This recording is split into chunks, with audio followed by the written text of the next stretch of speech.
বছরের পর বছর ধরে এই সংকটকে কখনো আন্তর্জাতিক দয়া প্রদর্শনের নাটক, কখনো নির্বাচনী বক্তব্যের উপকরণ হিসেবে ব্যবহার করা হয়েছে। কিন্তু আজও কোনো দল স্পষ্ট করে বলেনি এই সংকটের শেষ কথায় সমাধানের রূপরেখা কি।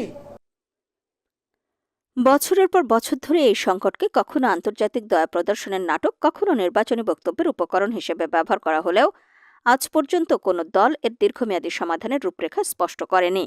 এই অব্যবস্থাপনার ফলে পার্বত্য চট্টগ্রাম সহ সীমান্তবর্তী অঞ্চলের সামাজিক অস্থিরতা ও নিরাপত্তা ঝুঁকি তৈরি হলে তার দায় রাষ্ট্র পরিচালনাকারী রাজনৈতিক শক্তিগুলোকেই নিতে হবে বলে তিনি মন্তব্য করেন।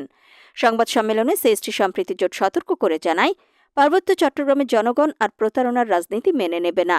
প্রান্তিক জাতিগোষ্ঠীগুলোর অধিকার প্রশ্নে নিরাপত্তা জনগণ রাজনৈতিক অপরাধ হিসেবেই বিবেচনা করবে। পার্বত্য চট্টগ্রাম ও রোহিঙ্গা ইস্যুতে স্পষ্ট অবস্থান না নিলে সংশ্লিষ্ট রাজনৈতিক শক্তি